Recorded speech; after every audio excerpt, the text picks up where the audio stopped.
Welcome to Heart with Anna. I am Anna Jaworski and the host of this program. This is the fourth episode of Season 12, and our theme this season is organ donation and transplantation. Today's episode is called Still Waiting for a Heart. Christiana Whallon is the mother of three, two heart-healthy sons, and Jaylee, who was born with hypoplastic-left-heart-syndrome and an intact atrial septum. She had the Norwood procedure at 3 days of age. She went into heart failure, which prevented her from being a candidate for the second open-heart surgery, the bidirectional Glenn. Jaylee was listed for a heart transplant at 3 months of age, and sadly, she passed away at 4 months and 9 days of age. Welcome to Heart with Anna, Christiana.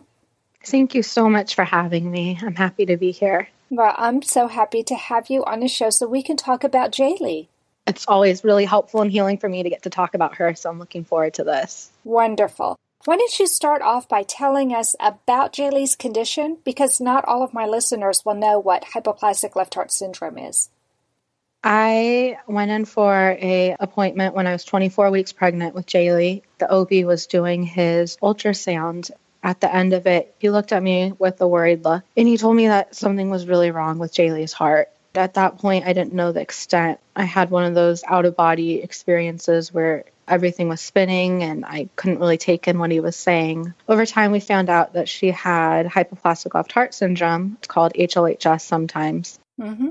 Basically, what that means is she was missing her left ventricle in her heart. So she didn't have the left ventricle. That's imperative for survival. It's not one of those things that could have just grown back or corrected itself. Then we came to find out that she also had an intact atrial septum, which made things even more complicated. There can be some blood flow through the atrial septum that gives a little bit of wiggle room, I would say, when a baby's born with HLHS, but Jaylee's was closed. It was intact, and so she needed immediate intervention at birth. She needed a catheterization as soon as she was born. We didn't get to see her or anything. They had to intubate her and do that cath right away. And then she had her follow-up Norwood, as you said. She had her Norwood at 3 days old. So did they start her on prostaglandin as soon as she was born to help try and keep the PDA open? No, I don't think so. It's crazy. It was a C-section, and they had me... Oh, wow.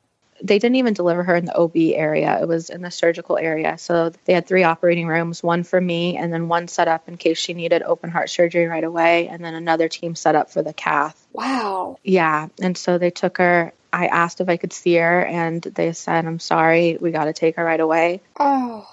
I don't even know how much she weighed at birth because they weren't able to weigh her before they put all the equipment in. It's surprising that you said you couldn't even have her weighed, because I just did an interview with somebody else earlier today, and she said the same thing happened to her. Oh, wow. Yes. Wow. I've never heard of that before. That's very unusual, right? Most of the time, even if your baby is born with a heart problem, they still have enough time to go ahead and weigh them, and they can at least show you the baby. But wow, isn't that surprising that it happened that way?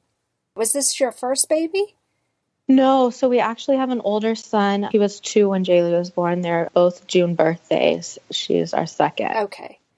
So you had experienced childbirth. You knew what was supposed to happen, but this was your first child with a heart defect. And so probably a lot of that was unknown to you.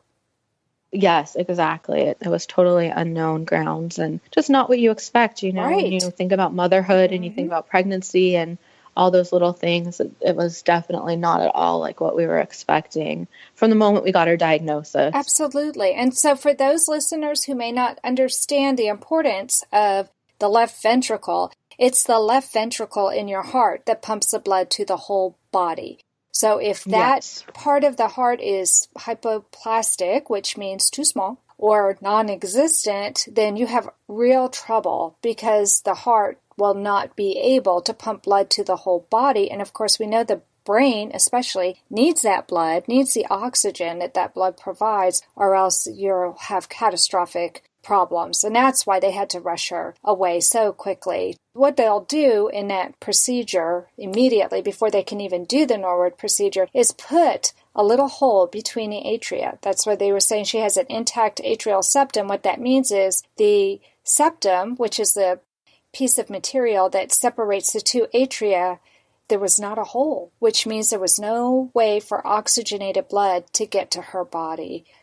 Yeah. And so that's what's so scary. She wouldn't have been able to get enough oxygen as soon as mommy wasn't doing it for her. And so it's just a critical thing. That's why every baby is born with what's called a PDA, or a patent ductus arteriosus. That's a teeny tiny hole that allows for some oxygenated blood to cross over. And that usually closes within the first 10 days of life. There's a drug that they have called prostaglandin.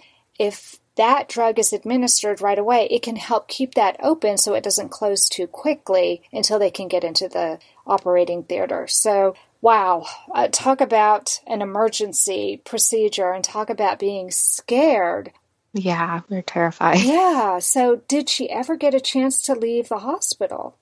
Yes, so we were able to bring her home 3 different times, anywhere from 2 days to, I think it was 7 days she was home the longest. But that was even really difficult to have her home because she was on oxygen and she had a G-tube, and we just felt so anxious all the time, trying to basically keep her alive at home. Right. And so each time it became really obvious that she needed to be back in the hospital. And so we'd go back to the ER and get readmitted. And I think we always felt a little bit relieved when we were readmitted because we didn't feel like she should be at home. She just was never stable enough to really thrive at home. Having had a baby with hypoplastic-left-heart syndrome myself, I know that what scared me was I was not a nurse or a doctor. And I was so afraid something would happen because I was ignorant of what could happen or what some of the warning signs were. And so I can imagine you must have been terrified.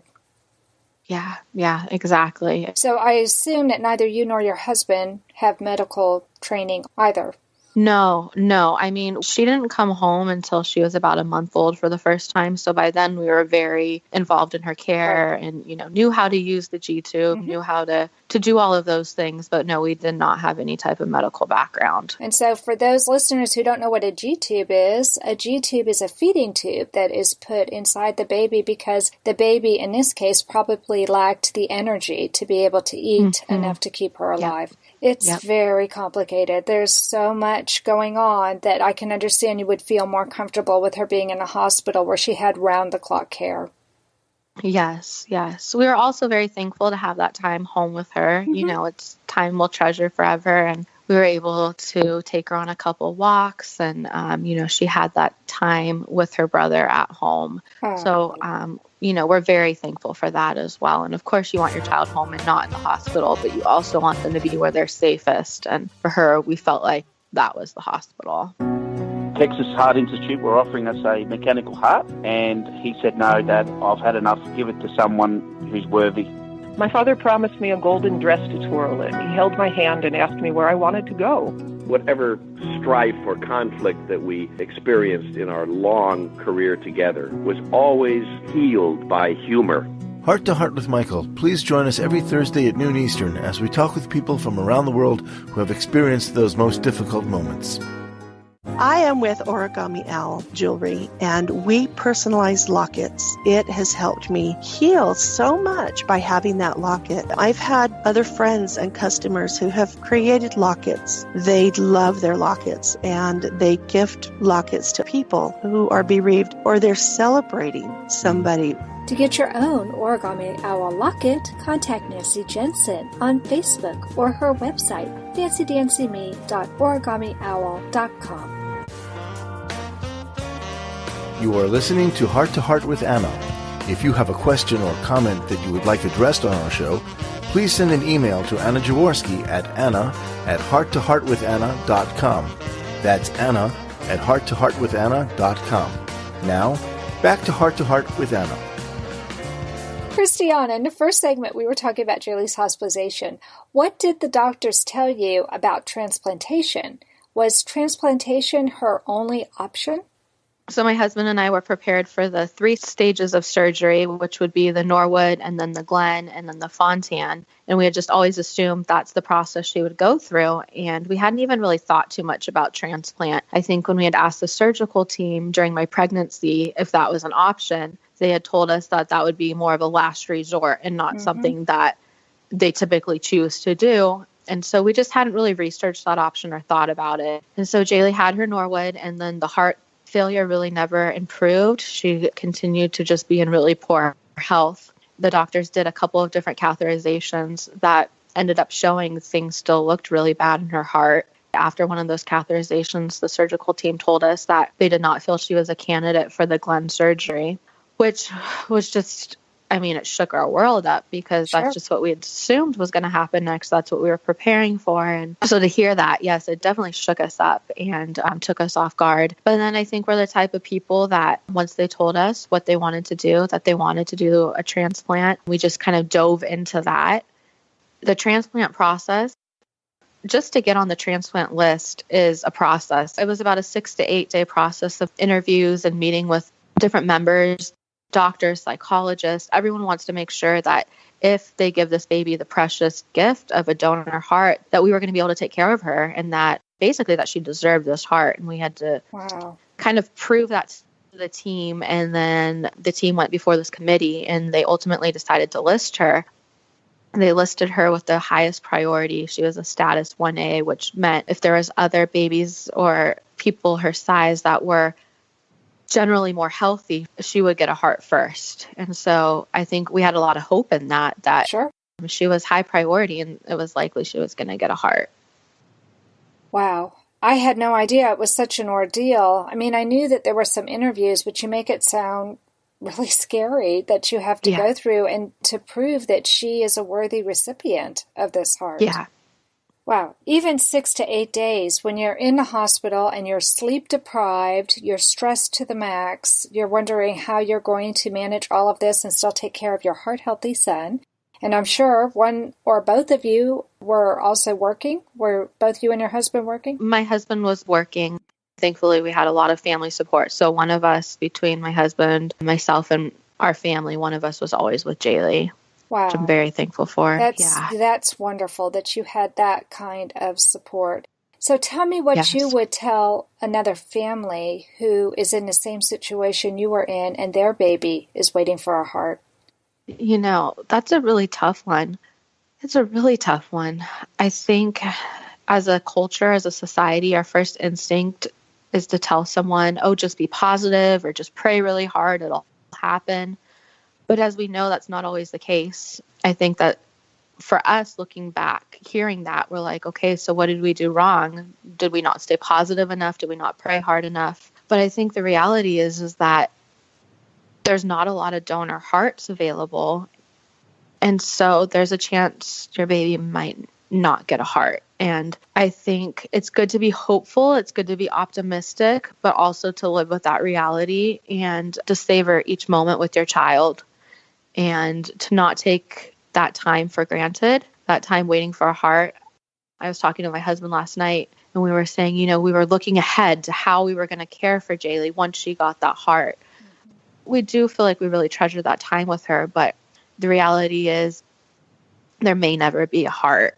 And so I think as a family, you have to prepare for that. I know that's not a positive, fluffy thing to say, but it's our reality. And that's really all I can share with you. Right. And that's why I wanted you on the program today, even though we didn't have the fairy tale happy ending that we wish you would have had.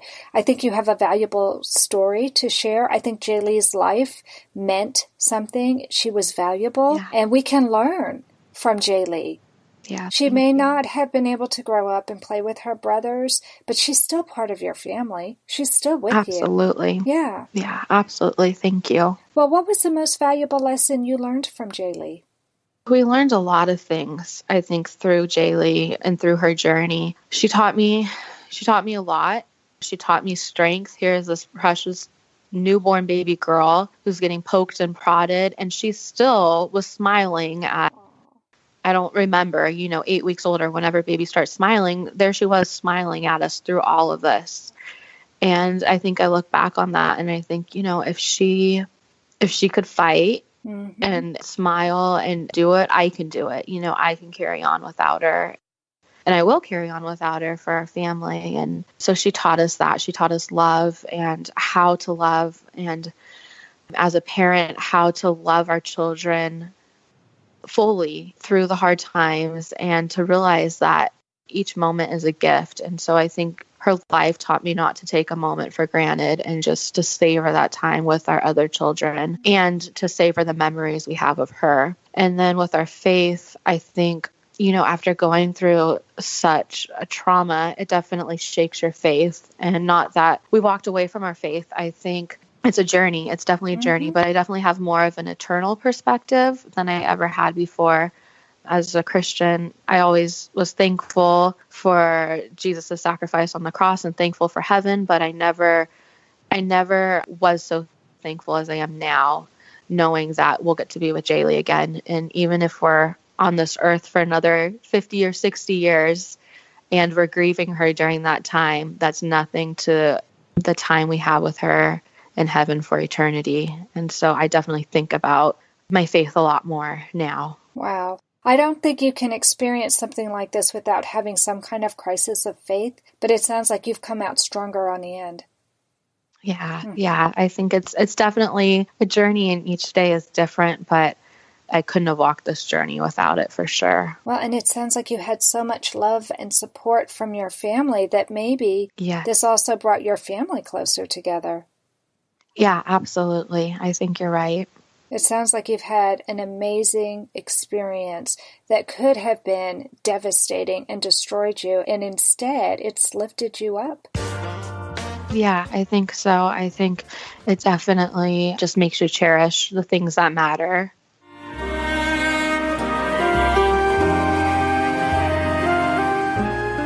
Home Tonight Forever by the Baby Blue Sound Collective. I think what I love so much about this CD is that some of the songs were inspired by the patients. Many listeners will understand many of the different songs and what they've been inspired by. Our new album will be available on iTunes, Amazon.com, Spotify. I love the fact that the proceeds from this CD are actually going to help those with congenital heart defects. Enjoy the music. Home Tonight Forever.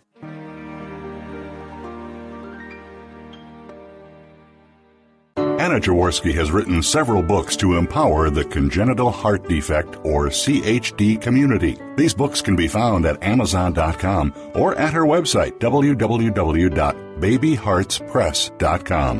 Her bestseller is The Heart of a Mother, an anthology of stories written by women for women in the CHD community. Anna's other books, My Brother Needs an Operation, The Heart of a Father, and Hypoplastic-Left-Heart-Syndrome, a handbook for parents, will help you understand that you are not alone. Visit babyheartspress.com to find out more.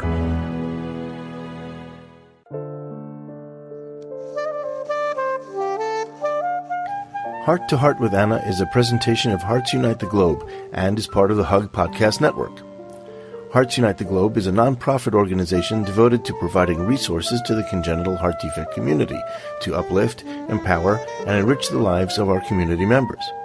If you would like access to free resources pertaining to the CHD community, please visit our website at www.congenital-heart-defects.com for information about CHD, the hospitals that treat children with CHD, summer camps for CHD survivors, and much, much more.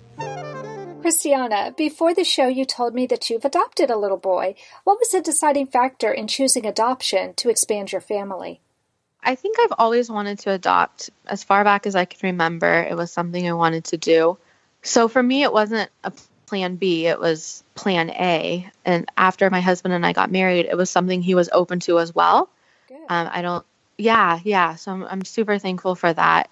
We had children biologically first, and then after Jaylee passed, I think it just became clear to us that it was what God had next for our family. Again, it wasn't a plan B. It was like, okay, this is plan A. This is where God has us right now.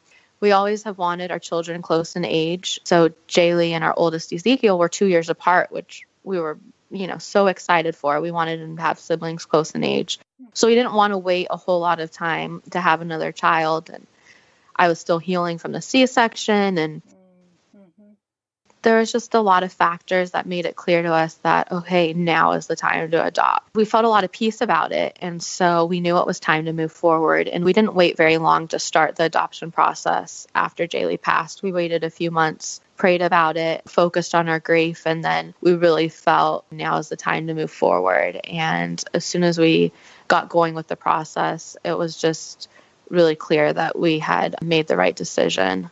It almost feels like this was a sign from God. You don't want to lose a child, to have God's plan made clear to you. Like I would never choose to lose a child, but I am thankful through the heartache and the trauma we walked through that He was gracious to allow us to have another child. And so we're so thankful for that. We're thankful for the gift of adoption. Yeah. Oh, I just love the way you said that, because it is a gift.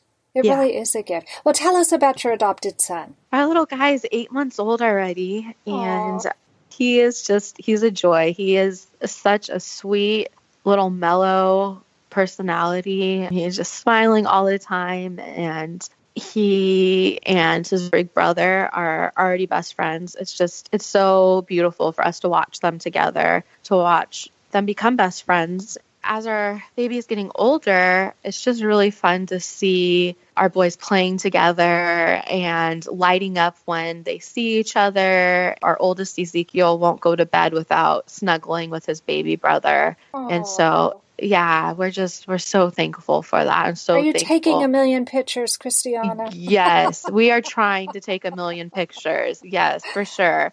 There's never enough pictures. We're trying to savor it, and the time is flying by. And it's so different having a healthy child when you just appreciate each milestone and each day. We're just so grateful to have our boys, to have that time with them. Well, it sounds like your family is remarkably close-knit. So I'm wondering how you're going to tell your new baby about Jaylee.